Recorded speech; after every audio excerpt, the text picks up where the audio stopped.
Good evening, everybody, and welcome to the Toon Review for tonight's match review of Newcastle 1, Barcelona 2. Sam will not be with us tonight. She's having to work late, unfortunately, and Alex will be with us shortly. He's just having a few things to sort out. Of course, Alex came to the game yesterday and drove all the way back to Northampton through the night and has been at work today, so I expect... I don't know whether he's going to be grumpy or what when he comes on, but hopefully it'll be all right. Anyway, good evening, folks. And if you do enjoy the show tonight, hit that like button and, of course, subscribe. If you are new around here, you can become a member as well by hitting the join button just underneath me and Billy Bob. And, of course, super chats are available, which is the $ underneath the live comments. And that will guarantee your comments to be read out as a thank you for putting in a super chat. Good evening, Billy Bob. Oh, good evening to you. Good evening to all the Toon Review Massive, the Magpie Massive, and all of you fantastic, terrific people out there in Viewerland. Indeed. And a big thank you to everybody that came up and said hello at the game last night. Nice to put some faces to names, etc. Now, I think tonight's going to be difficult, Billy, because I think there's a lot of fans have different opinions of the performance yesterday. And I think we do as well. But first of all, I have to shout out War Flags because their dedication to what they did last night was simply unbelievable. Obviously, they'd been planning it a few days before, getting everything ready. But that ground last night before kickoff, and I mean, that's the best I have ever seen it and the best I have ever heard it. The volume was incredible. And even the Barcelona players themselves have commented just what an incredible noise and atmosphere that was to walk out to onto the pitch last night. I don't know how it came across for you, Billy, because obviously you were commentating, but from viewing it, what did you think? Visually, it was outstanding. It was absolutely phenomenal. You didn't need the noise to know that it was loud and loud and proud, if you like. Yeah. But the work they went through, especially with that Tifo thing they put up as well, it was just astonishing how they did it. And as you say, kudos to them. It's not an easy job to do that. They plan these things weeks ahead, and sometimes things change their minds, and maybe things that are beyond their control makes it to have to change it. But it's always top notch, isn't it? No one's got anything like we have in the way of displays before the game and support, just getting up for the games. Nothing at all. It was pretty incredible, I have to say. James Taylor, been a member for 8 months on the channel, says, if we had Visser and Voltemada from game 1 of the season, I reckon we would be near the top of the Premier League and we would have beat Barca last night. Doug from the Dugout Football channel, go and give him a subscribe, guys. Great guy, a member on this channel for 43 months. You gave Barcelona a really good game last night. Should put you in good stead for home games in the Champions League. It had to be Marcus Rashford to score, though. Well, we'll come on to him, obviously, during the show. What did you think of the lineup, Billy? Because I know when we got the news through, well, you start to actually as well. Bush, let's get us in the right positions here.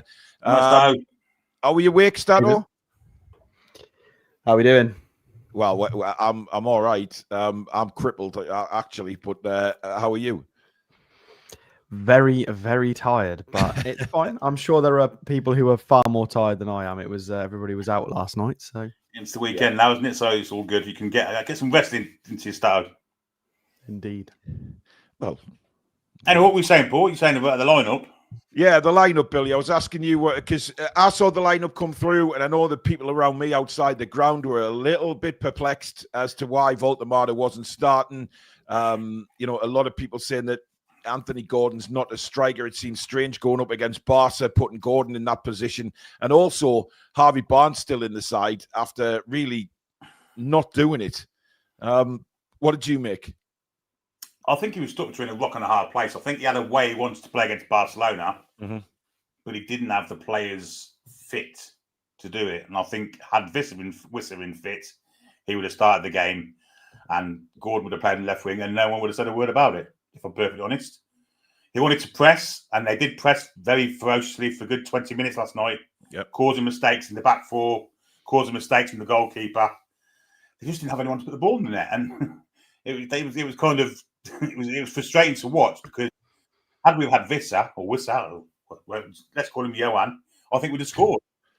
I think we'd have scored goals, and Voltemada isn't that player that's going to press at a ferocious rate of knots like Anthony Gordon does, and so I felt a little bit sorry for him. I thought that the lineup was, I don't know how you go about it, but obviously the way to go about it in a home European tie with that noise and that aggression behind you, you've got to press.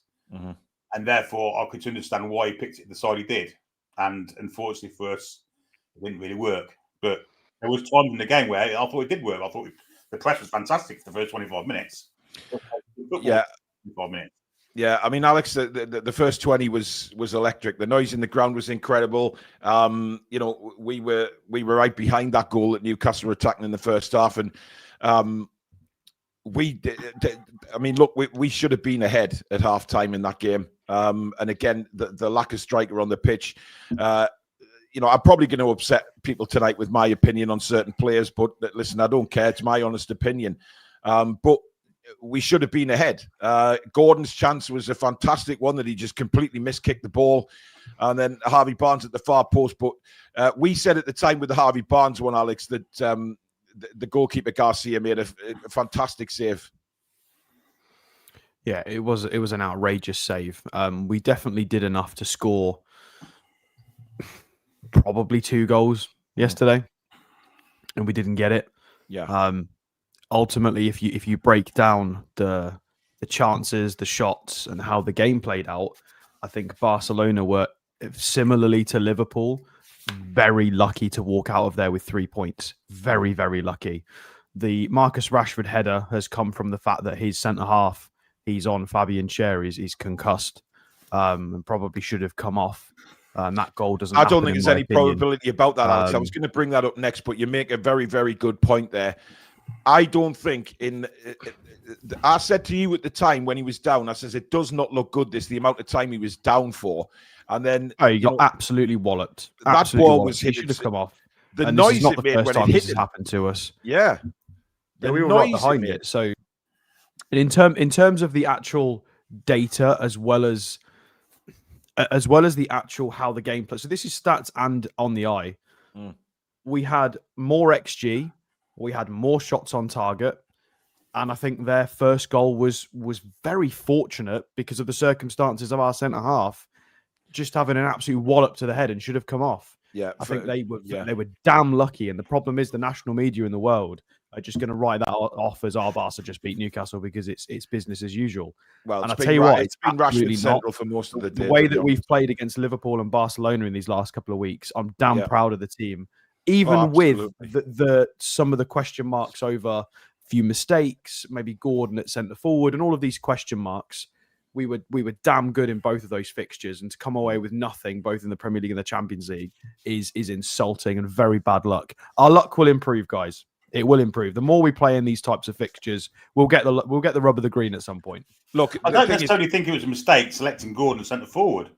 It's the fact that how do you pick Voltemar to start? I don't think we get the press, and I think we get dominated more. I don't think we have the ball half as much in the first half. Yeah. Well, I don't know. Listen, we'll come on to Anthony Gordon for me because in a moment. But the first Barcelona goal pissed me off for numerous reasons. One was the Fabian Schär thing. He should have been off the pitch. I know what There's no way. Was. Yes, you do. And everybody around us as well, Alex. So it wasn't just me saying this. But Billy, I don't know whether you picked it up on commentary from the television aspect of things. But Harvey Barnes, you lazy, lazy bastard. Right? That first goal, he stood on the corner of the penalty area, and we said this before the cross had even come in. Yeah. And people were screaming at him. He's just standing staring at Rafinha. Yeah. And he just stopped and let the ball go to Rafinha. He let the cross come in, and obviously the rest is history now. But you have to mark your man. You have to be tight to Rafinha. And he just stood and watched him. He was about 10 foot away from him. Now, as I say, I don't know how much that was picked up on the TV, but in the ground, everybody was screaming at him, saying, get over and get tight on Rafinha because he's going to cross the ball. And what happens? He crosses the ball. He's under no pressure. and Rashford heads it in the back of the net. That is where, where we are at the Champions League level now. You have to be aware of what's going on like that. You cannot switch off or be a lazy get for a couple of seconds because you get punished. But there was a few times last night with Barnes that he just switched off. And can I talk about Harvey Barnes a second? Absolutely.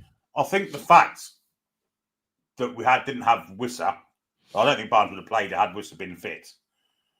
I think Jules Koundé played the first hour with a cigar in his mouth. He absolutely had it easy from Harvey Barnes. Yeah. Just took the ball from Locanda for baby every single time, virtually. And as soon as Gordon got put out there, he started to struggle a bit, with Gordon's pace. I can't blame Anthony Gordon for last night's performance, because I thought when he's right position, I thought he played really well. He's not centre forward, we all know that, but you couldn't fault his effort. His press was fantastic.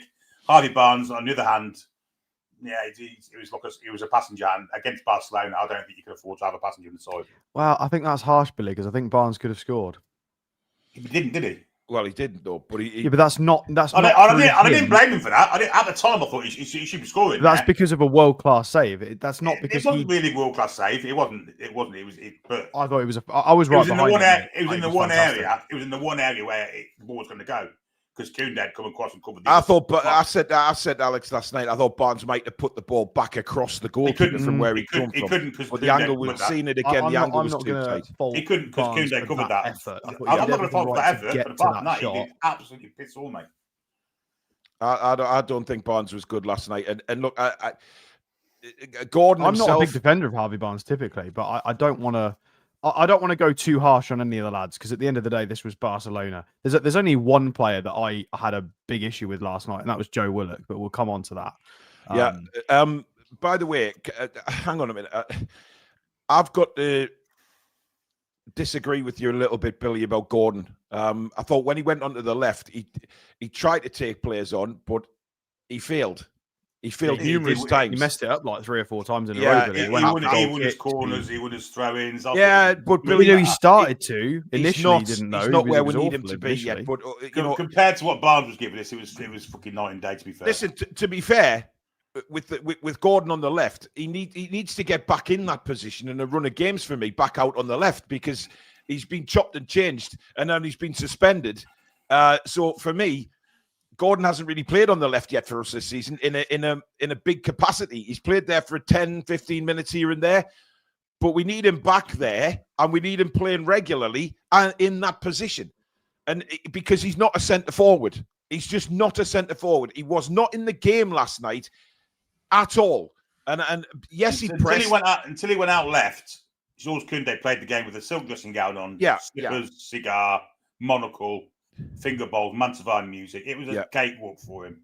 And when Gordon went out there, it wasn't like that. Billy, I do have a little bone to pick with you because I watched Malik Chow last night. I thought that was something. And he was absolutely superb. Absolutely magnificent. His ability on the ball, his coolness on the ball, 100%. The way he... I mean, and I was saying to Alex, I said, what the fuck was Billy talking about after the Liverpool game? I was like bamboozled. Bad touches. He made mistakes against Liverpool. He didn't make last night. He was outstanding. Yeah. And look, I didn't write him off or anything like that. No, but I'm jesting in a way, Billy. You know I am. But to be honest, Fabian Schär's confirmed today that he's going to miss a few games. He shouldn't have done that, by the way. We need some of these players to pack it in and be quiet, because it's strange it ruins that he's announced that before plans. Newcastle have had a chance to.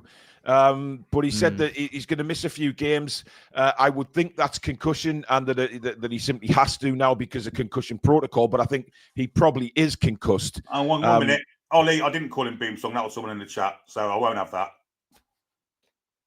Yeah, it was somebody in the chat called him Boomsong. Yeah, it was after the Liverpool game, but he's clearly not Boomsong. Let's be fair about that. We'll come on to Joe Willock in just a second. Michael McIntyre, member for 9 months. Thank you, Michael. Martin, a member for 16 months. A big thank you to Billy for great commentary, as I had a busy night with the kids and couldn't watch the game. Keep up the good work, TDR. Dan says, in the gym again. Great commentary, Billy. Love TTR. Michael McIntyre sent in a super sticker. Thank you, Michael. And Mark Mullins says, evening, everyone. For me, our midfield were pretty much non-existent, and Gordon wasn't match fit, but needs to be on the left, not up front. He looked lost. I generally agree that he looks lost up front. That's why I don't want to see him there. I also think that's really harsh. Having on our midfield. Wow. I mean, come on, Mark. I mean, can I just list the midfield they're against? It's Frankie de Jong and Pedri with Fermin Lopez dropping in. They were great, their midfield. It was a... They are. I mean, listen, de Jong is a whinging little shit, right? Oh, they were whinging, yeah, but they were absolutely outstanding. I mean, Pedri is just something else. Yeah. He's a freak of nature. In the second half, he wriggled past about 8 players. It was ridiculous. And you know what? As frustrating as it was in the last 7 minutes of injury time last night, there you saw just how elite football teams run down the clock. It was incredible. I mean, Nick Pope made a brilliant save down to his left as well in that injury time, but the way they passed it around. Now, obviously, we know the first goal. Was lucky. Cher was probably seeing 3 Marcus Rashfords at the time. Barnes not getting out there to Rafinha. Second goal, Dan Burn gives the ball away. Fantastic. Very, very careless. Yeah, but the build-up, Dan Burn tried to clear with his right foot, passed it straight to Marcus Rashford. But the finish, Billy, I mean, no goalkeeper in the world was saving that. No, you could have put 2 keepers in and they wouldn't have saved it between them. It was just an outstanding strike. Yeah. And I took a bit of blame for this because I did call him Trashford when he played for England last. I think deep down in my psyche, I'm thinking, this is my fault. This is karma for me saying that. But well, it seems to be the Man United thing again, doesn't it? I mean, he played so well last night for Barca, and look, it was outstanding. Yeah, he was, and he not necessarily dominated Trippier. No, he did a few times, a couple of times. Yeah. I don't think Trippier did that bad against him, but it's when he came central, they had no idea how to mark him, and that strike. Well, it beats every goalkeeper that's ever lived. I think he was an outstanding strike. I have got a bone to pick with someone here. Marco saying that this is why I think La Liga is superior to the Premier League. Marco, mate, we finished 5th last year, and we damn sure deserved more than 0 points against Barca yesterday with no recognised striker. So I think that's nonsense, mate. You pick the top 1, 2, 3 teams in the country who haven't had a massive issue with striker rotation and injury this window and are trying to actually get some momentum going for the season. We pushed them to the edge yesterday. Like, they had to get yellow cards galore to get that game done. Like, we had a shot right at the death. They were lucky to walk out of there with 3 points, and they know it. They celebrated like that was a fantastic historic victory. I think they were relieved. I'm not having that. We finished 5th last year, and they just about got that horse over the line. And can I just say how lovely it is to see a side come to St James's Park and be very gracious in victory. Hansi Flick praised Newcastle United, said how good we were, about the atmosphere, about the fans. De Jong and various other Barcelona players have made the comments about Newcastle, and also the Barca fans said what a Mark, I read your comment, mate. Pipe down. I don't know how I'm reading your comment and taking that out of context. So it's absolutely fantastic. Everybody was gracious. I'm not sure how many Spanish Barcelona fans there were or Catalonian Barcelona fans there were yesterday, but listen, it was... What are you doing, Alex? Waving goodbye to Marco because he thinks it's funny. Anyway, you're forgetting, guys, Alex is tired tonight. He's on the edge. But yeah, it was just really nice. It was nice to read and to see. And those are the kind of games we want. You know, the Barca fans came in there, Barcelona themselves. They knew they were in a game last night, 100%. They were whacked at the end, Barcelona. You could see when they came to at the end, when they came to clap the fans, they were shattered, absolutely shattered. So, I mean, Billy, we got to go back at the end. another assist for Murphy. If Gordon had missed that, I would have killed him. But he almost did. He scuffed it in, didn't yes, he did.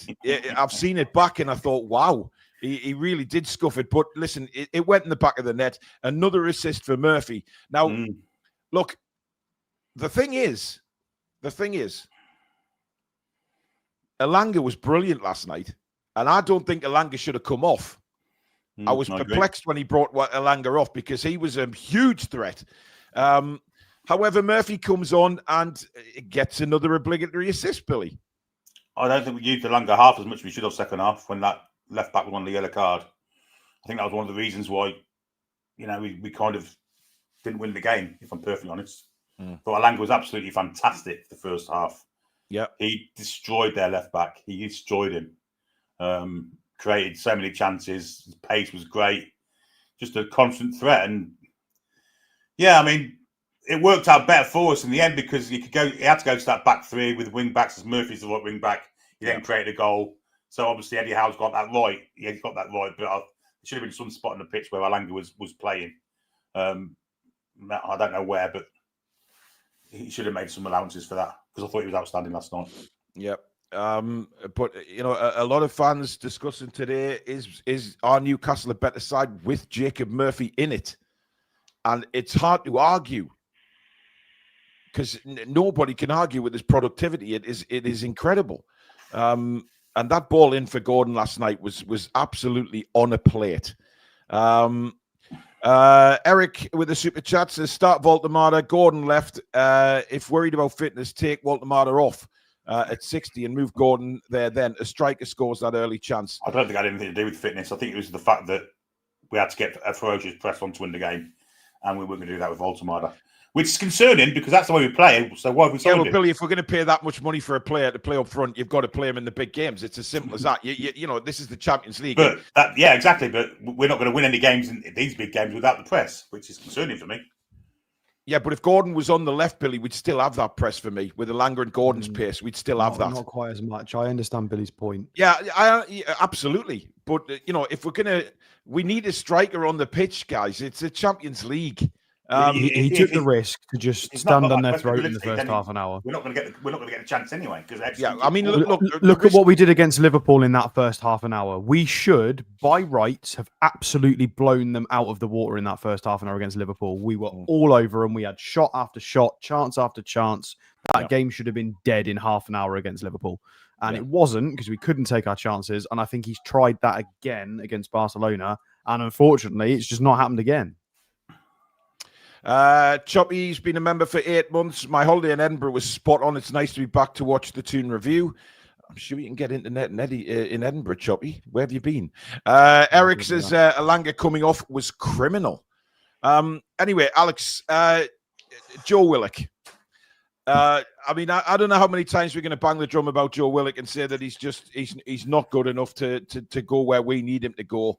Last night he had an opportunity to play. I can't remember whether it was Gordon, play him in. He completely ignored him, turned back into the middle and lost the ball. But he did that on quite a few occasions. Yeah, so there was a really good play that you just described there that I was happy with. You immediately got frustrated with him because you thought he'd made the wrong mistake. You thought he'd made a mistake. And he'd actually dropped off a little bit to spin his man. Succeeded, ran right into the heart of defence and played just a duff pass that got to no one. It was awful. Then proceeded to just be a little bit slow at picking up people, getting back into shape. Bruno absolutely just chewed him out for like 20 seconds, 30 seconds. And Willock was giving it beans. Willock back. was giving it I back lost my head at that point. I was like, Joe, you shut up, little boy. You listen to your captain. You just do as you're told at this point. You're Barcelona at home. Your captain's telling you to do something. You shut up and do it or you get off that pitch. I don't care what was said. I don't need the context. You're back-chatting your captain in the middle of a game of that magnitude. You shut up and you play your game. I would have taken him straight off. I thought did that come across on TV, Billy? Did you see that? Not. Absolutely not. What I was going to say was I thought it was quite good. Well, I didn't see any of that. Bruno was. There was a lot on the right hand side of him not picking up his men and being quite lazy as well. I was furious with it. But he wasn't literally playing on the left all the time, was he? He was doing some defensive work in the centre and on the left and the right hand side. Left hand side, I should say. Oh, Robert, for God's sake, stop slating the players. Robert, it's a match review. Calling it as if we don't say, if we don't, what do you want us to do? Oh, everybody was fantastic. That's the end of the show. Get a grip, man. Be adult about it. It's a match review that we're talking about certain players not being good enough. Our honest opinions. Get a grip, man. There's a lot of really good stuff. I'll tell you what Willock was. Willock was the only midfield player, so he'd go past the Barcelona midfield player and virtually the whole game. Well, you know what? I agree with Alex, though, Billy. I don't know what the delay play was, but Bruno went over to him because he'd lost the ball for some reason. And honestly, he just kept badgering on. Bruno, you could tell Bruno was also starting to lose his temper because he was trying to put across a point to Joe Willock, and he just kept going.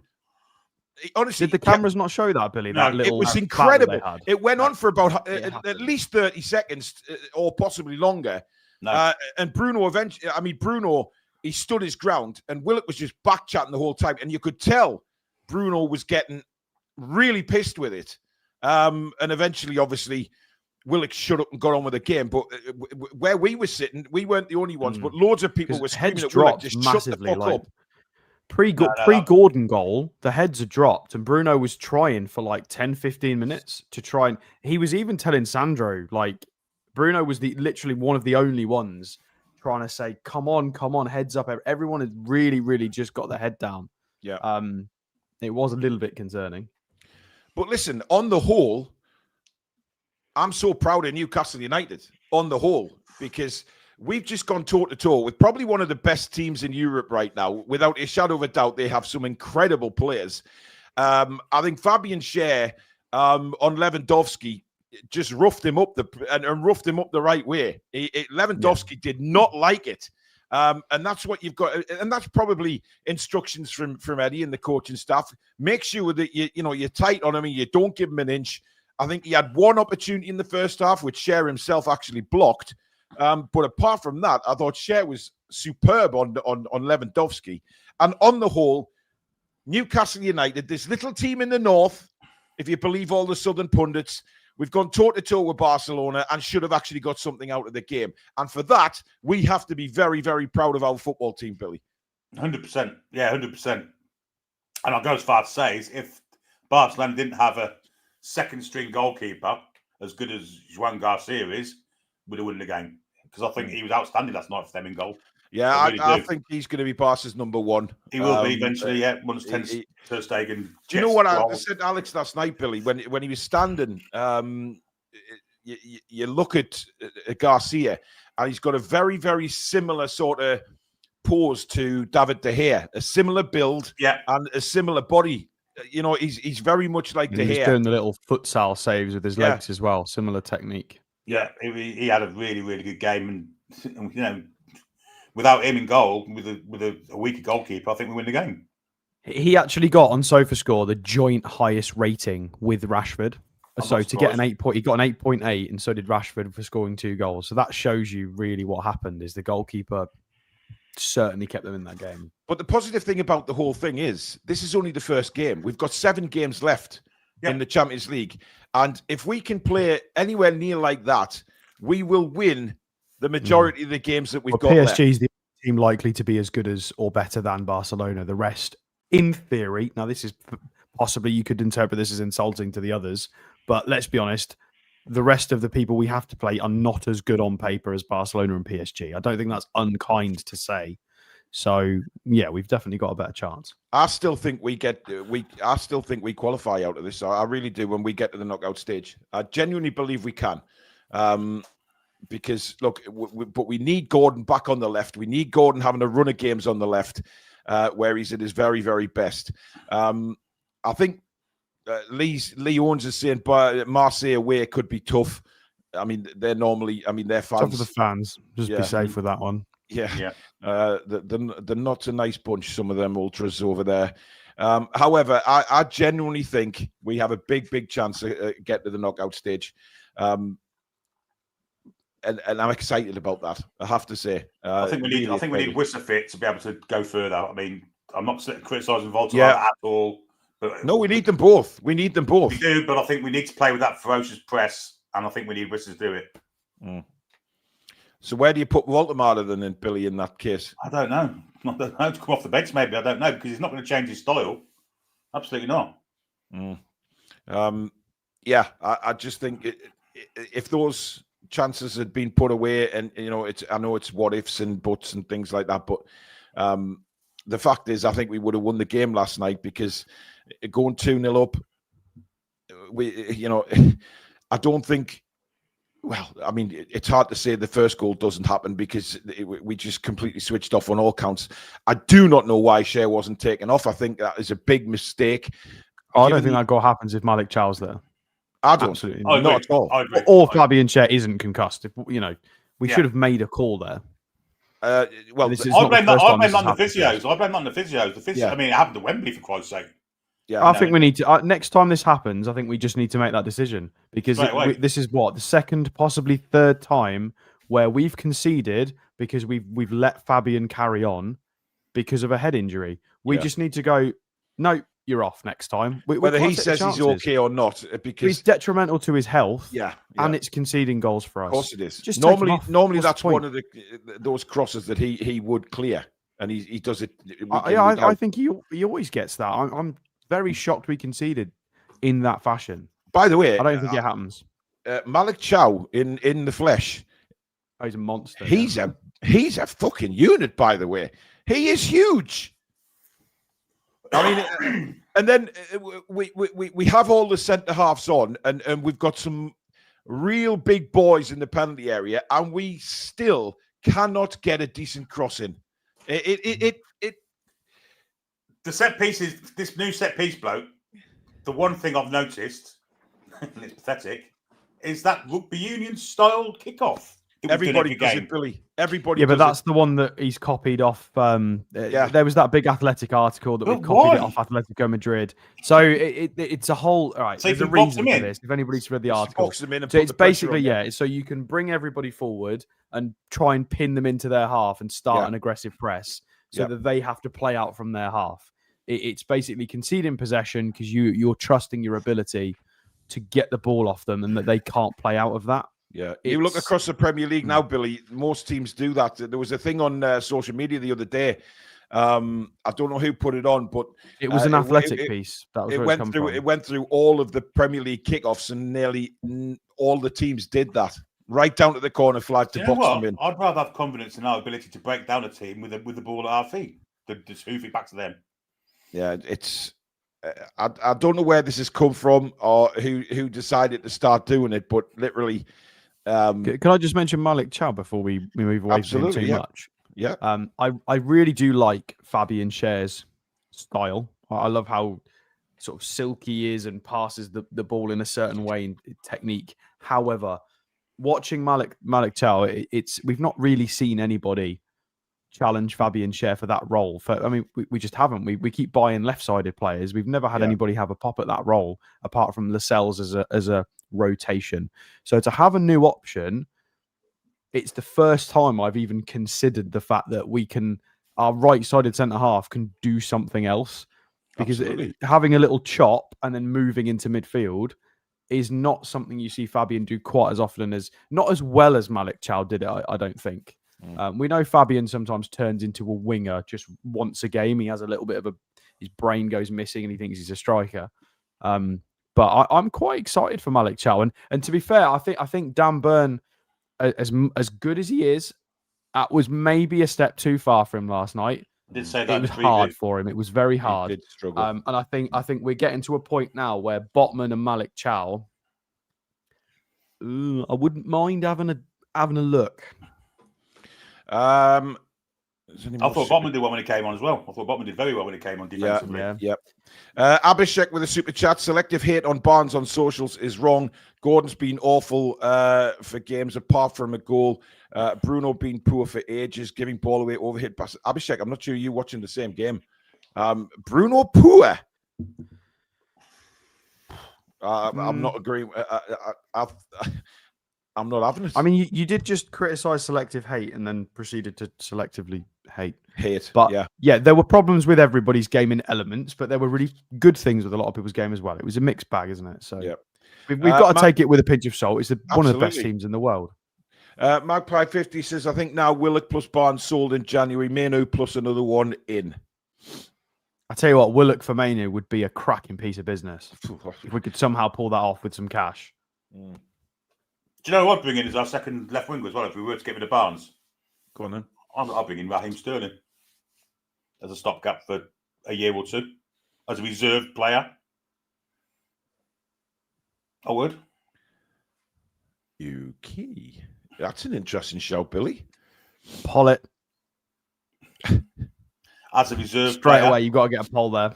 We've got to ruin Billy's Friday night. No, because the poll that we're bringing up tonight is for man of the match, guys. That but can we just have 5 minutes of would you take no, Sterling? No, we'll do it. We'll do it on another show. We'll put a pin in that. Save your nose for next time, all right? Right, we've each got to pick a man of the match, and then we'll do a joint one for the fourth one for the viewers to vote for. Billy? I'm going to say Anthony Elanga. Elanga? Okay. He's not terrible, Paul Sprague. He's winning international, for fuck's sake. He wouldn't fucking count as Premier Leagues. Yes, but he's not at that level now, Billy. Well, because he hasn't played. He's been mistreated at Chelsea and Arsenal. Well, is that maybe down to him? Is that mistreated, or he's just not good enough anymore, Billy? I mean, no, I don't think you don't lose that. I mean, I think Eddie Howe's good enough to get anyone going. I think he'd be a good fit as a reserve left winger. And reserve, I don't want him starting every week. Listen, you're entitled. I think he's better than Harvey Barnes, put it that way. Alex, man of the match. Oh, this is really difficult. So we've put in Elanga so far, yeah? Yeah. Does Gordon get in just because he got a goal? No, Christ almighty, he wasn't anywhere. Well, it's up to you, but not to win it, but to be part of the vote because he got a goal. Is that or is that too far? Yeah, but he should have scored in the first 20 minutes, Alex. I tell you, I'm gonna go based on play and feel. I'm gonna go Sandro Tonali. Okay, I think he deserves to be in the vote. Sandro Tonali. I am going for, and I know he wasn't on the full game, but I'm going Malik Chow. I thought he was bloody superb. Right, who's the fourth one? I don't think any more of the subs. I mean, Murphy gets a shout for an assist, but he was okay. Botman was really tidy when he came on, but it was pretty late. Who, Billy? I think the goalkeeper had a good game. I don't know if I agree with that. There was a couple of dodgy kicks, Billy. They put us under real pressure. Out. Fair well, it's as bad as it usually is. I don't think he's good enough to put in the vote. Yeah, but Alex, you're saying. I mean, Nick Pope did make some good saves last night, and you're saying by putting him in the vote, we're considering him top four. And I don't think he is top four out of the 11 or including the Gordon top four. It was only throwing it out there because of the goal. Does that? How about Tino guy? No. Yeah, I mean Tino is a reasonable shout. He was awful. Really? I thought he was poor second half. Yeah, I do. I think Rafinha had him. I think Rafinha had him second half. I don't think he got much help. Because again, I've only watched it. I don't think he got much help, but easy to watch it on the telly sometimes. How about Bruno? Bruno kept going, and was part of the build-up for the goal. Yeah, I mean, there are a few issues, but his attitude was absolutely fantastic. They all had issues, didn't they? Every one of them. Okay, we'll go for Bruno. So there we go. Who is your man of the match? Is it Elanga, Tonali, Chow, or Bruno? Get voting now, guys. And we will come back to that at the end of the show. It is time now to give you our yes, Paulie, get lost. On Lewis Hall, though, I'm a bit perplexed. Don't start this. Don't start this conspiracy theory. He's fine. Don't worry about it. No, I'm just wondering why he didn't come on again. I mean, I thought we could have done with Lewis Hall. Because Fabian Schär got knocked out. Yeah, he went to flat back three, didn't he? He might have done something different if it was a fullback that had an issue. Yeah, possibly, yeah. I mean, Trippier was cramping up definitely towards the sort of back end of the he game. did that final track back recovery run, matched him stride for stride, and then he went, "Nah, that's me. Can't do any more now." Well, he didn't match him stride for stride, Alex, because he got there, he positioned it well, he stopped it. He didn't block it. It was the centre back that blocked it. Trippier was. Yeah, but he got there. Alex, he was burnt. He was burnt on numerous occasions for pace last night, but that's not Trippier's fault. He's 34. Especially when he plays high up the pitch most of the time. Yeah. Which, by the way, Livramento was doing as well. And I think that must have been an instruction. Kieran Trippier's age, and for the way we ask him to play, and the fact that it's in the Premier League, he's fantastic. James saying he's 35 today. I'm thinking he's 34 today. I might be wrong. He might be 35 today. I don't know. Have a look. He's 35 according to a lot of people in the chat. Well, there you go. Yeah, he's 35 today. 35. Okay, that's even more impressive. To play the way he plays at this level as a 35-year-old, I'm starting to feel like we can't really criticise him anymore. Like, what do you expect? Playing as a fullback as well in the Prem. It's not like when Ashley Young disappeared off to Italy and got to play as a wing-back and have a bit of a break. This is Trippier playing in the Premier League as a proper fullback, and he's getting asked to do overlaps, attacking play, recovery runs. Like, he's doing the business as a 35-year-old. Right, then let's move on to the player ratings. Join us in the chat for this. Let's see what you rate the players. We'll start off with Nick Pope, Billy. Yeah, I thought he solid again. I didn't think his kicking was that much of an issue, actually. I mean, not as much as it usually is. There were a couple of balls, actually, long floaty balls out to the wings that actually worked. It wasn't necessarily the long balls, Billy. It was the short ones. Short ones, yeah. Putting the fullbacks and centre-backs under immense pressure. I'm going to give him an 8. 8? Okay. I think that save at the end as well was a good save. It didn't mean it was a really good save. Yeah. All he could do, he did. He had no chance with either of the goals. I thought he defended his goal pretty well, to be fair, apart from a world-class goal and a header that he had no chance to get into. Alex? I'll go 7.5. You just got to be better with your pass selection under pressure. And you've got to have a better passing technique. You're a pro footballer. You train every day to do it. And I just don't like the fact that he can't do it. I think it's silly. There were people near us in the Leazers end going, "No, not that way, Nick." And he went that way anyway. Like, there are people who are not footballers who could see it's the wrong pass. He does it anyway. Yeah, some good saves. Better distribution, like long ball wise. Wasn't kicking it out to touch really at all. But yeah, it's I don't like the short passing stuff. 7 for me. I thought he was, let's remember, 5.5 is probably the average, so 7 is above average. He was good, but I just think his kicks are just. I don't think it's going to change either. I think Nick Pope is.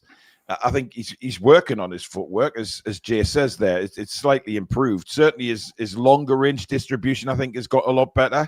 But it's the. I mean, we can never write it off, can we? Because we all said that Dubravka would never be able to sweep, and then out of thin air, from nowhere, just did it a bit more.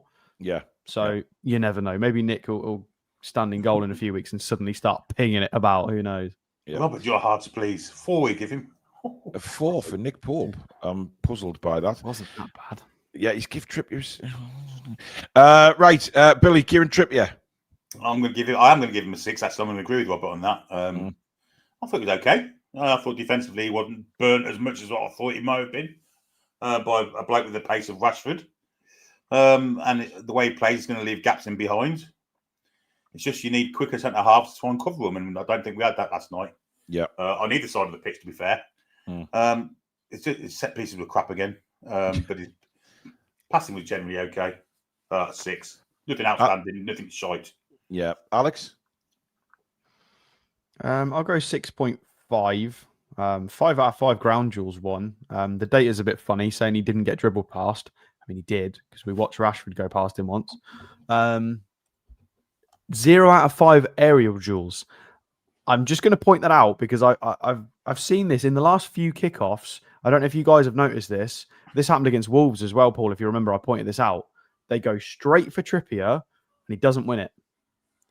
And they're doing this a lot. They're starting to target Trippier in the air, and he's not winning as much as he used to in the air. Maybe it's just coincidence. It might be nothing, but I've noticed it in the last couple of games. 6.5 set pieces, I agree, were subpar. Barcelona at the end of the day, he was all right. So what are you giving him? 6.5. Right. I've agreed with Billy. I've gone for a 6 as well. There's just a comment caught my eye here. I wonder if his real name's Andrew. Hey, Paul, just wondering why I see a lot of old TTR regulars not here anymore and on other channels exposing you. Exposing me for what, Teddy? Well, please I mean, I wouldn't entertain him because he's got Chippers as his own profile picture, so he's clearly a troll. So troll. It's probably Andrew back again. Idiot. I think I've got an idea who that may be. Yeah. Exposing. You can't take the moral high ground, but then plaster other people's faces all over your picture. People know what you are. That person has me as a picture. Obviously, a fan of yours as well, Chipper. But obviously, another monumental bellend. Honestly, I'll give you a clue. I think it is. Yeah, I do as well. Yeah, absolutely. And I said, Teddy, you little liar. I watched him. Well, yeah, Teddy's just a liar, and I wonder what Teddy's trying to expose me of. Is it the same as Andrew DB? Is that Andrew? Good evening. Anyway, Mark Mullins with a super chat. That'll annoy Andrew. It'll be interesting if Ramsdale starts Sunday if this rotation of players is meant to be happening, as I think he deserves a chance.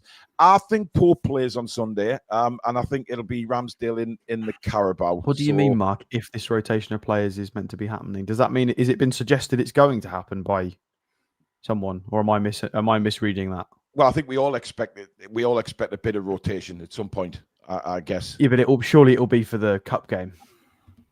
I don't think goalkeepers necessarily need rotating anyway, do they? I mean, it's not that they're covering every player. No, but I do think Ramsdale will play. I think he'll play in the Carabao Cup. I agree. Yeah, I do as well. Right, Tino, Billy. Very much the same as Trippier, actually. I thought he'd probably a bit more dangerous going forward, but I mean, I think Rafinha had his number at times last night. That's the least secure I think I've seen him as a left back. And it didn't help him that the cover from Dan Burn wasn't able to get across either. So, yeah, I'll give him a 6 as well. 6 for. I don't think Burns helped him very much. No, Burns definitely didn't. I agree. We'll come on to Burns in a minute. Who's Burns? That's not a player. And Barnes. Burn and Barnes. Burns, is that similar to that guy with a wonderful one Dan left Botman foot that played against Wolves? Alex, Dan Botman and Burns. Yeah, Tino. I thought it was okay. I'm going to have to watch this back because Billy's pointed out a few things that I don't remember. So it's quite possible that, again, I do normally watch games twice. Not watched this one twice. I was very caught up in the atmosphere of everything. I liked what Tino did in that match, but what have I missed, Billy? That he was left isolated, to be fair to him, but I generally see him tackling the winger more than he did. Yeah, a few situations where you pointed this out where he misjudged the flight of it 2 or 3 times. On the left-hand side, and that's down to Barnes as well. I mean, I'm not just lobbing it all on Tino. We generally look more dangerous. I'll go for the same as Tripp, 6.5. But it wasn't bad, but yeah, he wasn't quite as good as he's been in the last few games. He's been freakishly good. Like against Wolves, he was my man of the match until Tonali started just becoming a robot. But yeah, I thought he was fine. 6.5. I've gone 6.5 as well. I thought he was okay. Steady away. I was really surprised to see him as forward as he was at times last night when Barcelona were trying to play out from the back. But that was obviously a tactic because it was done on both sides. So I guess that's how Eddie had set them out to go at Barcelona. So yeah, I thought he was okay. Fabian Scher, Billy. Outdone by his own bravery, I guess. I thought he had a really good game until that sickening kind of collision had with the ball. It was awful. Collision with the ball. He should have come straight off. He really did. Absolutely. Yeah. And so he was found wanting for the first goal, but I don't think he knew he was even at St James's Park, let alone trying to mark Rashford. Yeah. Absolutely. I'm going to give him a 7.5 because I thought, apart from that, I thought he was really good. 7.5. Alex?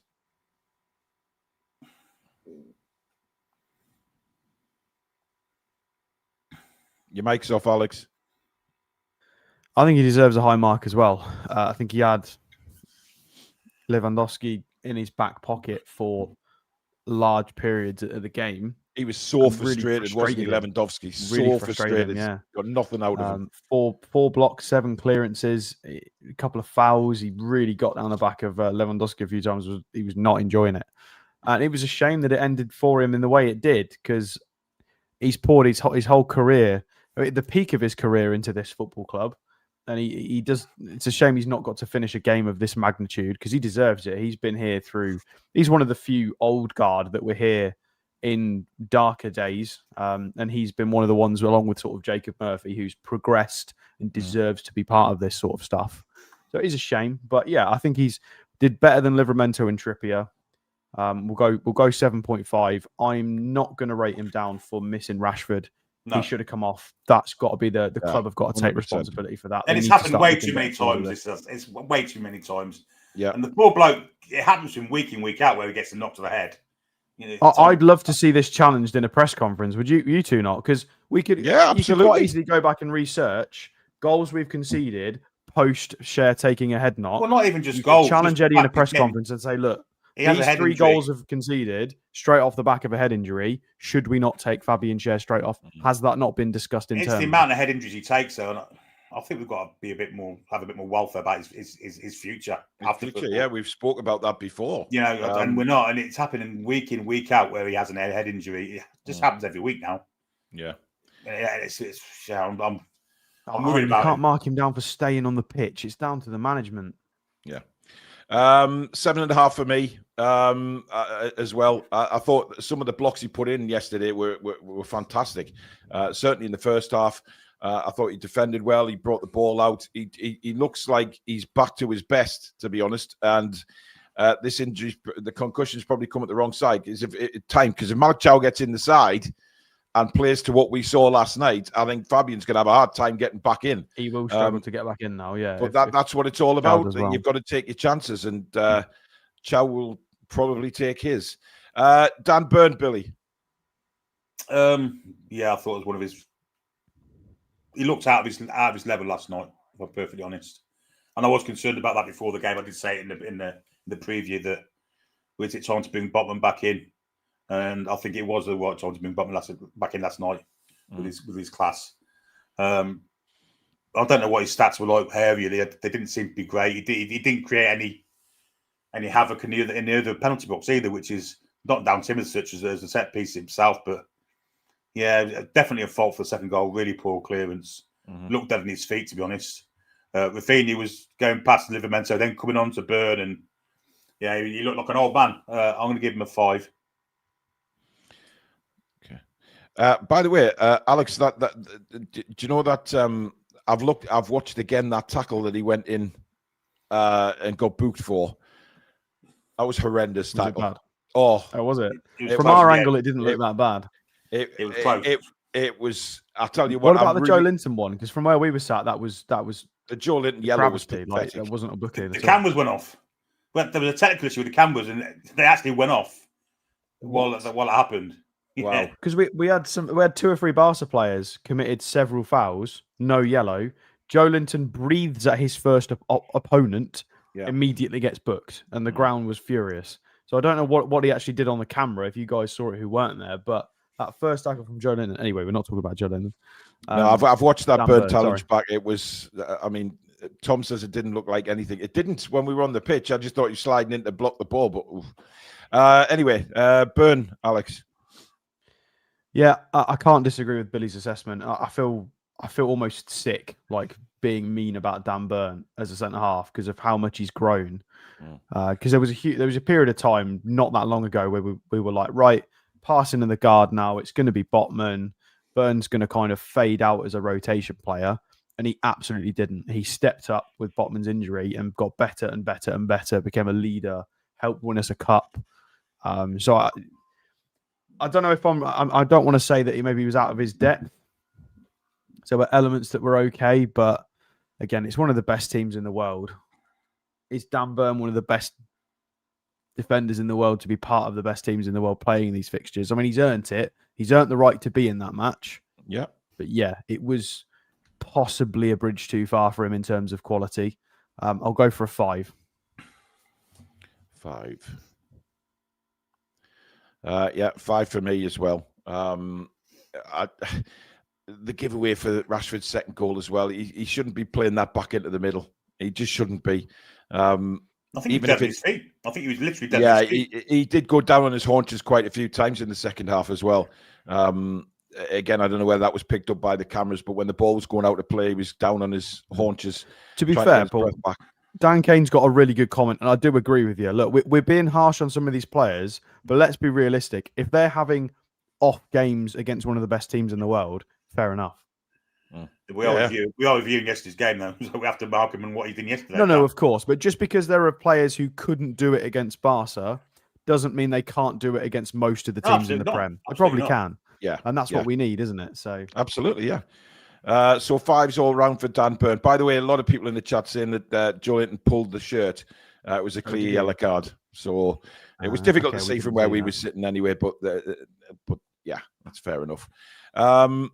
I mean, the referee made some interesting calls. One thing I did notice was when the goalkeepers had the ball, he was clearly counting down the 6 seconds, which I did like. So, yeah. Right. Let's move on to Sandro Tonali, Billy Bob. Yeah, he's up against literally the elite of world midfielders, wasn't he? And he didn't look out of place. Let's be perfectly frank about it. He gave the ball away a few times, but I think everyone did. So did some of their players. Covered every blade of grass, as he always does. Helped out defence a lot as well. As for Mark, certainly wasn't his greatest game for us, but he did definitely contribute to us going toe-to-toe with Barcelona. So I'm going to give him a 7.5. Okay. Alex? Yeah, I think 7.5 is fair. For Sandro Tonali to not look alien, the opposition's got to be quite good, and they were quite good. He was still winning most things, but he wasn't. He didn't look quite as good as he did against Wolves, and for obvious reasons, he's not got quite as much time and space, and it's one of those things. He was still fine. A couple of breaks out on the wing. I don't think that midfield was quite as much of a tight-knit unit as they should have been, really. I don't think they played as a 3 as well as they probably could have done. And that's regardless of opposition, actually. And Tonali didn't help. Bruno with a few whinges at him in the second half. And I don't know if Tonali really responded to it. But he did have a shot at the death, 98 minutes. So, yeah, 7.5 for Sandro. He did all he could to try and get us something out of that game. 7 for me, similar to you guys, to be honest. I just thought his touch looked a little off yesterday. Just when receiving the ball, just lost it a couple of times. However, the long balls that went out as well. Yeah, not like him. The crossfield balls he played were way off the mark, which is a little strange. However, we all know his qualities, etc. But listen, his engine, he was getting across the pitch just brilliantly, absolutely brilliantly. Right, Bruno, Billy. I loved his desire. I loved his passion. I thought he really did go into that match. He gave us everything. And there were times again where he got caught with the ball and passed the ball to their players. But when push came to shove, as we were trying to get back in the game, he was the one that got us on the front foot. He was deeply involved in the goal. I'm going to give him a 7.5 too. Okay.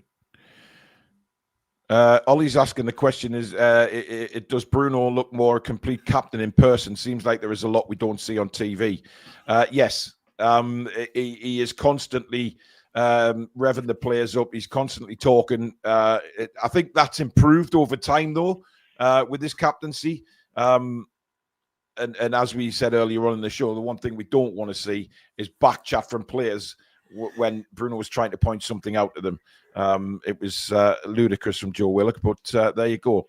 Bruno, Alex? Yeah, I think this game, highlights what he's missing, and it's a little bit of acceleration and pace, and even that initial bit of speed and acceleration compared to what Pedri, Frankie de Jong, Fermin Lopez, all of those kind of players have got. That's the only thing that Bruno doesn't have to make him a starter in any team in the world, is that. And that showed against that Barcelona team. He's got everything else, but he's not quick. At least he's not quick off the mark either. But yeah, he was okay. I like the early shot. I like the desire. He did a lot of good in that midfield, getting the ball back and making things tick over. Lost the ball maybe once, was it? But yeah, the question about the captaincy, certainly when you're in the ground, there's a lot that the cameras don't show you. He's, when we concede and when players are misplacing passes, when players aren't in the right lines, he's really, really good. Very, very good. I once was very concerned about Bruno ever being captain because he was just constantly like getting yellow carded. There was elbows, fights, and he did have that about him a couple of years ago. He stopped it to a point, and he's now a very good captain. Yeah. So yeah, I'm going to give him an 8. I'm going to go higher. I'm going to go for an 8 because that period, Paul, sort of 75 minutes, 80 minutes. Yeah. People were done, and he was the only one that was like, "No, we are not done. We're going to try and get something from this game." Trying to get and we got back in the game, and I think Bruno's a big part of that. He deserves points for that, for attitude alone. Yeah. 7.5 for me. Again, I think when you don't have pace, it's very difficult when you're against what we were against last night. But his refusal to lie down and accept defeat was clear to see. The players were looking down and out and thinking, it just we haven't had the rub of the green tonight kind of thing. But he was inspiring. He was geeing everybody up and saying, we're not out of this. Come on, boys. And I really loved that about him last night. Joelinton, Billy. He couldn't really get involved physically, could he? Because he was run past on countless occasions. I didn't think he did do too bad, but he wasn't in the game way enough for us. I thought it was fairly kind of innocuous, if I'm perfectly honest.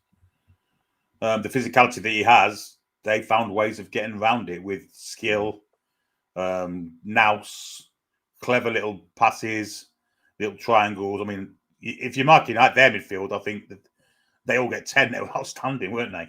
Yeah, and Joelinton was kind of a little bit below their level. I'm going to give him a 6. Okay. Alex? It's hard to disagree with all of Billy's points, to be fair. Did well in the duel, well in the tackle. A few times where he span and ran into the, behind the midfield lines, which was really nice. But technical level, yeah, tricky. Very, very tricky for him. I'll go 6 as well. Okay. Yeah, 6 for me as well. I think he struggled. He just didn't look his normal self. I don't know whether the yellow card played a part in that for the rest of the time he was on the field. That he couldn't play his usual physical game in the worry that he was going to get sent off. So I think that affected him. But just need to see a little bit more. Tommy Peterson says, Barca fan here. I've been all over Europe to see Barca, and I have never seen such an atmosphere like yesterday. Besides that, I have to say thanks to all the Newcastle fans for their friendly approach. Top class. Thank you very much for that, Tommy. Very, very, very well spoken. I think Joelinton was well aware of the level of the players that were playing against him. Yeah. And it may have taken a bit out of his game. Yeah. Yeah. One comment that I did hear I think it was on the radio when I was sitting in the car last night waiting for the traffic to die down. Somebody said that Barcelona are, and I think Bruno made a point of this in his post-match interview, is how the Barcelona midfielders, they're not, and I've just seen a comment come through as well, they're not sprinting around the pitch. They make the ball do the work.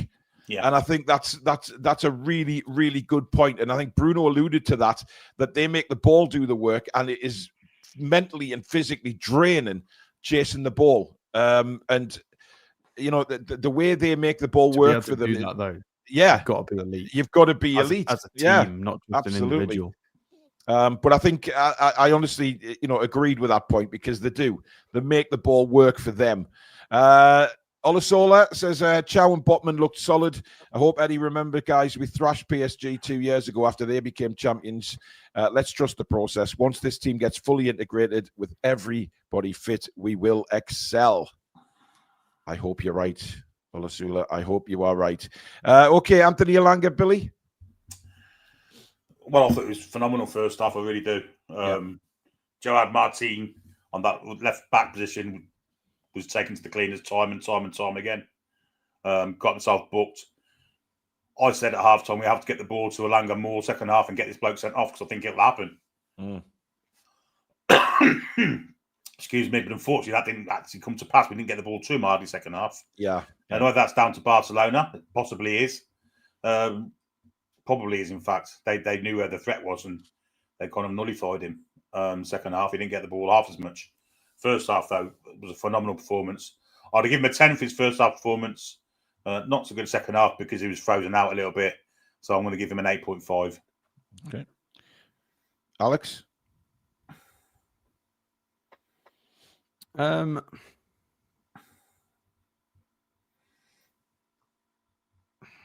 Elanga's a tough one.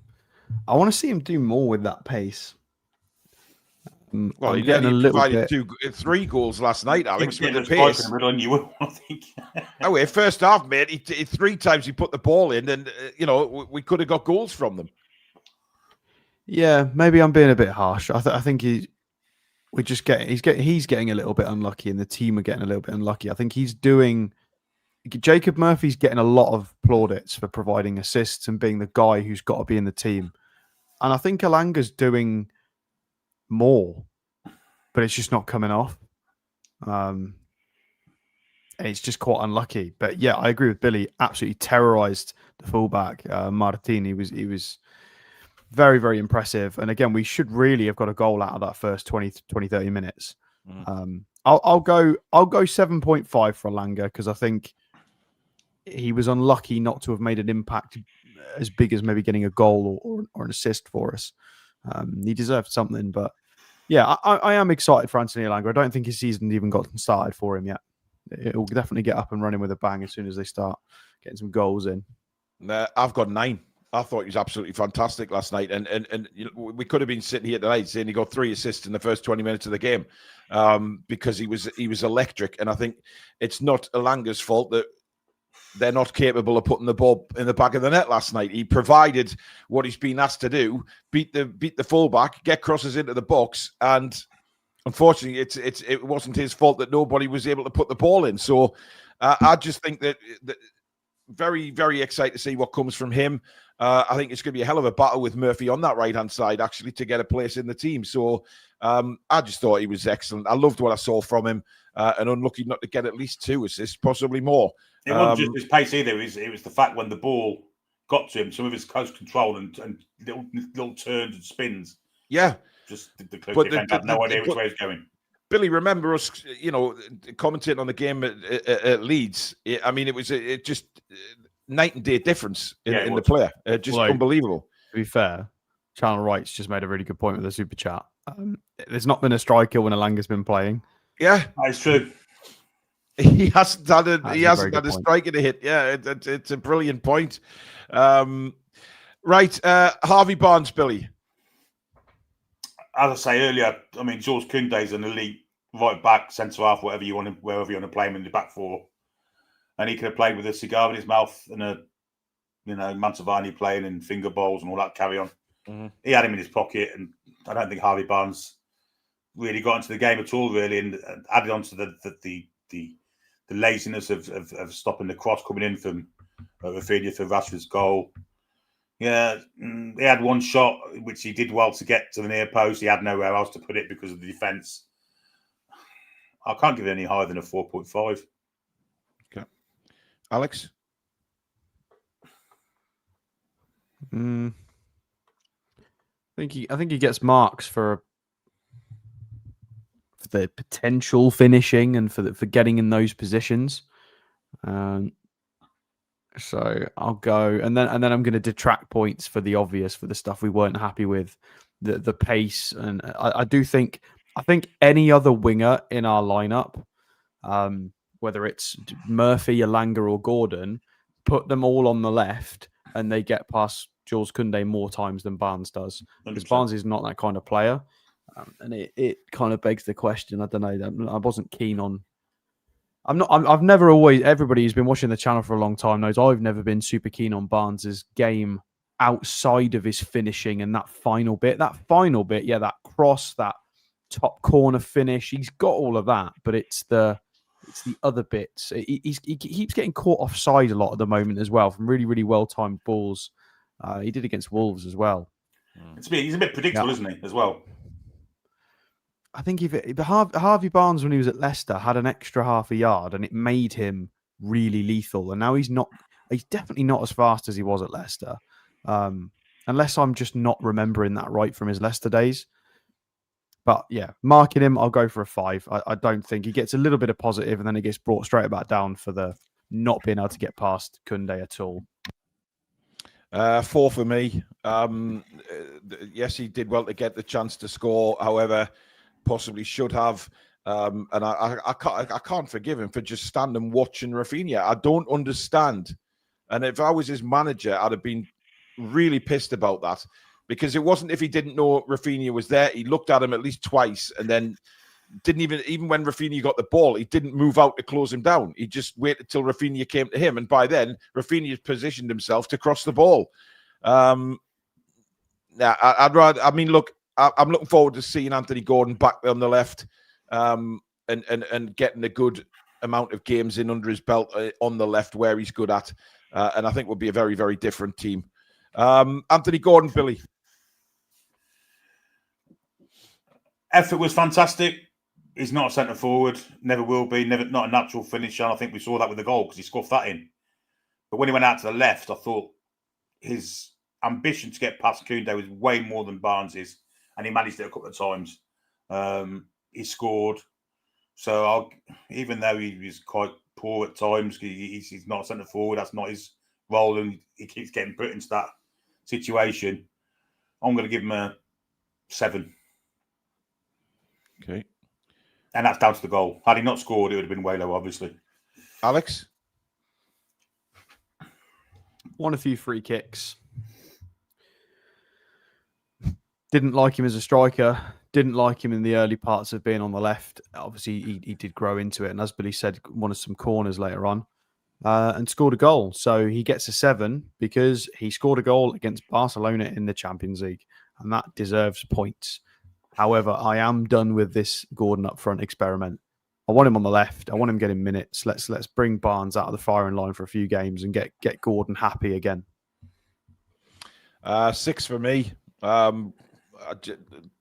mean, look, he's not a striker. He's just not. And he did win us a few corners, no doubt about that. He scored. But at the same time, I want to see more from Anthony Gordon, and I genuinely believe we will see more from Anthony Gordon when he's on the left and he gets a run of games on the left instead of yo-yoing him between centre forward and left wing. He's not a striker, and I think everybody in the ground or anybody watching last night sort of understands that, and I just wish Eddie would. Anyway, let's move on to the substitutes. Who was first to come on? Well, he made 4. Did he make 3 or 4? I thought he made 4, didn't he? Straight away, didn't he? He made 4. It was 4. It was Willock, Voltemada, Malik Chow, and Murphy all at once. Unless it was in 2 doubles. No, it was 4. Yeah, Willock, Voltemada. Who else? Willock, Nick Voltemada, Malik Chow, and Jacob Murphy. Okay, so let's go for Willock, Billy. With what you guys have seen by being there, you obviously see more than I do on the screen. From what I saw on the screen, I thought he was getting back like he did against Wolves. Beating first midfielder I saw go past the player. He did have that little situation where he wouldn't pass the ball. He was backward and forward and backward and forward. Could have laid the ball off on countless occasions, didn't, and lost the ball. To To mark him, did he impact the game? No. I'll give him a 4.5. Alex? I'm going to give him a 0 until I know the context for his strop with Bruno, because I don't care how well you've played, you don't start mouthing off at the captain in that magnitude of in any game. I thought it was shocking. I don't think that's okay. And again, the reason I'm saying until there's more context provided, because if somebody can prove or show I've got it wrong, and I will absolutely backtrack that. And everybody that was around us noticed it. Everybody was saying. I'm just going on what I saw. If everybody I'm wrong, was telling Willock, fair enough. Apologies to Joe Willock, but I saw Bruno saying, "You do this," and Joe was not having it. Sorry, mate. Yeah, he was screaming at him back. Can't do that. And can't do that. Like waving his hands around. And Sorry. To be Again, fair, if I'm wrong, I'm wrong. I apologise to Joe Willock, but I don't think I am. Alex, That's what I saw. I don't think you are, because everyone around us, and to be fair, in the Milburn stand as well, they were giving it to Willock, telling him to shut up and get on with the game, and listen to your captain. So there was plenty fans absolutely giving it to him for doing that, and it wasn't great. And I've gone similar to you, but I've gone on 1.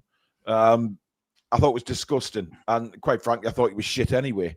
That's why I'd be a terrible manager, because I would sub people. I would sub. Well, no, I mean, if he'd done that, then if I'd have seen that, I would have marked him less. But obviously, we didn't see that on TV. Yeah, absolutely. What with Joe Willock is at the moment is a frustrated player who knows he's coming towards the end of his time in Newcastle United. Because once Jacob Ramsey's fit, he's not even going to be coming on a substitute. Yeah. So I think it's time for him to leave the club for his career and benefit all parties, if I'm perfectly honest.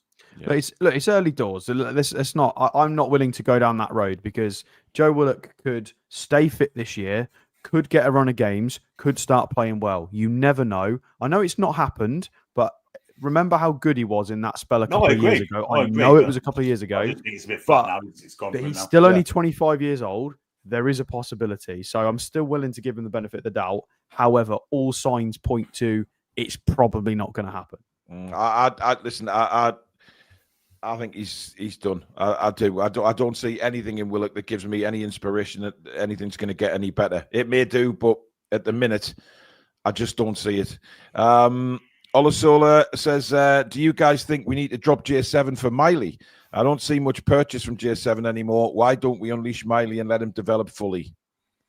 No, because left-hand side, he doesn't perform there at all. It's not his position. Voldemar, Billy. Did a lot of running around without doing anything really, so I'm just going to give him a flat 5. Okay. Alex? Hard to get him into the game, really. Yeah. A couple of tight little moments with the ball, won a free kick. Didn't really do anything from the set pieces, although they weren't great set pieces. They were all at Dan Burn for flick-ons, to be fair. So I'm going to go for a 5, but I really want people to know that that's not because I thought it was bad. I thought it was because he came on, and the way I mark people is you start bang on in the middle at a 5 and you go up or down. 5 is the average. And I don't think there was anything positive enough or negative enough to move the needle away from 5. I'm sticking on the 5. He was involved in the goal. Credit to him, he was. Yeah. 5 for me as well. Same reasons, really. Malik Chow, Billy. Yeah, outstanding. Yeah, just a calm defender who's got a little bit of skill about him, but he's also got the physicality to be a top-class defender in the Premier League. Yeah. And I know I didn't say that against Liverpool because he made mistakes. He was nervous as a kitten. Last night, he clearly wasn't. To have the confidence to do what he did was phenomenal, really, given what happened to him against Liverpool, with giving the ball away and stuff. I'm absolutely going to give him an 8, even though he's on the pitch for, 20 minutes or so? Yeah. I've given him a 10. I thought he was absolutely sensational. And some of the turns, yes, Alex, a 10. For the time he was on the pitch, I thought he was superb. I thought that his control of the ball, his calmness, when he was under pressure, just little back flicks and stuff like that to just give himself space. Some of the balls he played down the right-hand side were absolutely superb as well. Yeah, I'm giving him a 10. I thought he was absolutely brilliant. Alex? Yeah, I mean, if I'm going back off with the logic I've just used, starting him at a 5, I think he gets a couple of points for the really smart chops, not losing possession, never kind of being beaten in that regard. A couple of smart passes and runs forward as well that were really nice. I'll take him up to a 7.5. He's looking like... Is that all you're giving him?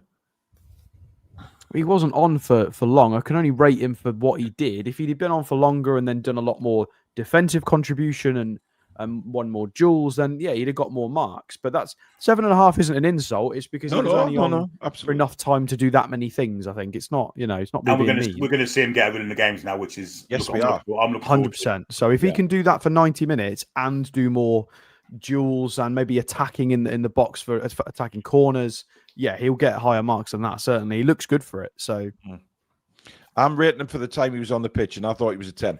Simple. Murphy, Billy.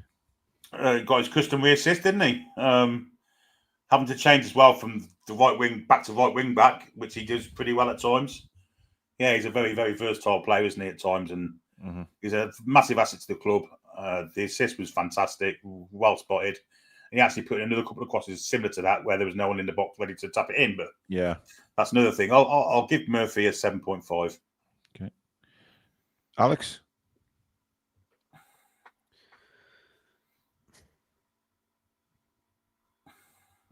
I think that's fair. A couple of reasonable dribbles. Had to come on and be, let's not forget, had to be a wing back because of the defensive shuffling. Yeah, he did, yeah. So yeah. I did have about Paul will remember this. I had about a 3-second moment where I thought Dan Burn was going to go left back and I nearly had a heart attack. And it was a hell of a 3-second moment, Billy. Trust me. It was major panic alerts.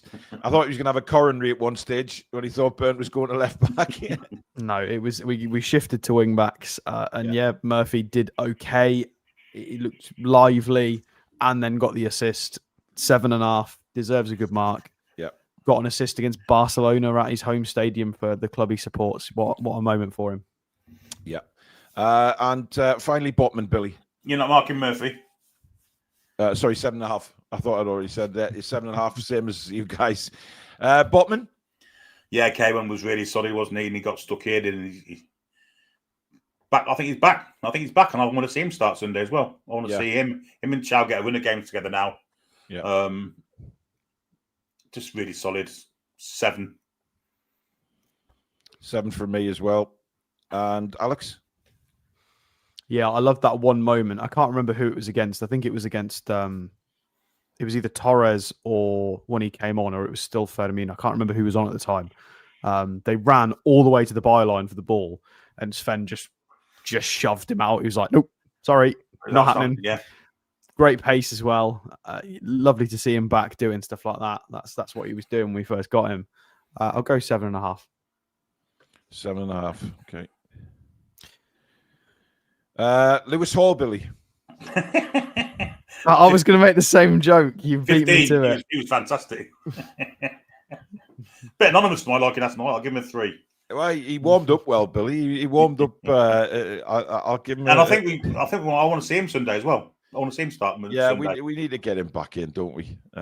He's just tremendous. Eddie Howe, Bill.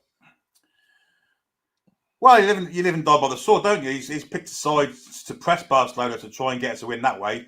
Unfortunately, we did the pressing fantastic, but we had no one to put the ball in the back of the net. He's between a rock and a hard place, really, because if he picks some fault Armada, then we don't get the press. Not in such ferocity. So I didn't really blame him for the lineup. I understood why he did it. I wasn't so sure about his subs. I wouldn't have brought Elanga off for all the team in China. I'll give him a 6. 6. A 6 from me. And we did make the comment, Alex, when he brought 4 players on, that it was reactionary instead of being proactive. He was reactive again. But at the same time, I like the fact he had the bottle to bring on 4 players. Yeah. I think it was the right choice. Yeah, but reactive for sure. So what are you giving him, Alex? I'm going to give him a 7. 7. Okay. You don't line up against teams that difficult most weeks. It's let's not forget where Eddie Howe's come from, and I know people don't like it when we go the whole let's remember where we've come from, but I'm not doing that. I'm talking about Eddie Howe specifically, where he's come from. This is now getting to the point where this is his second tournament as a manager, competition of European football, and he's now starting to learn and find his feet at the top end of football now, and it's a big game for him. I don't think he did terribly. There were things we could have done differently with hindsight, but I don't blame him for not bringing Shaw off immediately. That's down to the physios. The physios got to tell him.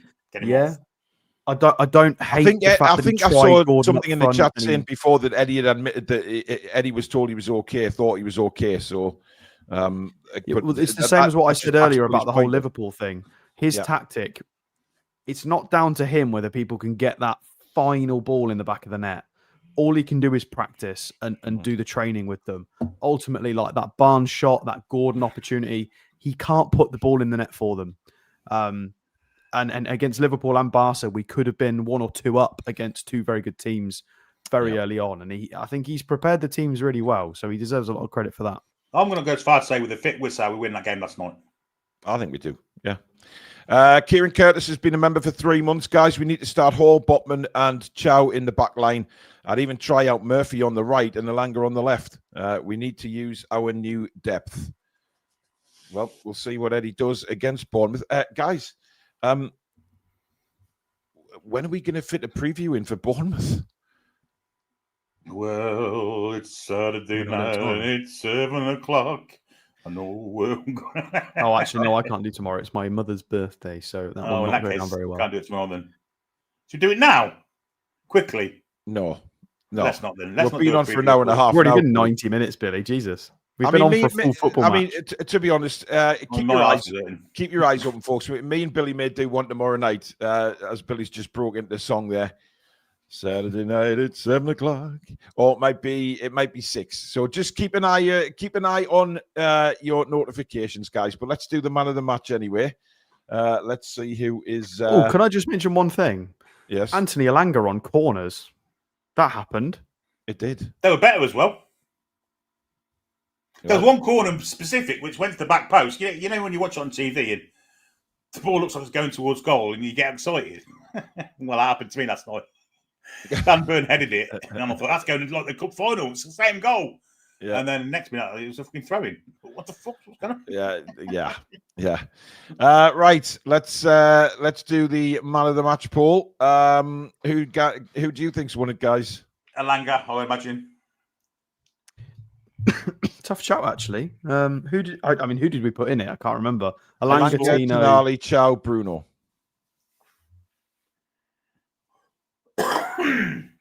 If you're just assessing a short, Chow for what he did, but he didn't play long enough to really, I think, get that. So maybe Elanga. I don't know. That's a weird shout. Well, I can tell you that the TTR viewers have voted their man of the match to be Anthony Elanga with 59% of the votes. Wow, landslide. Sandro Tonali with 24, Chow with 9, and Bruno 7.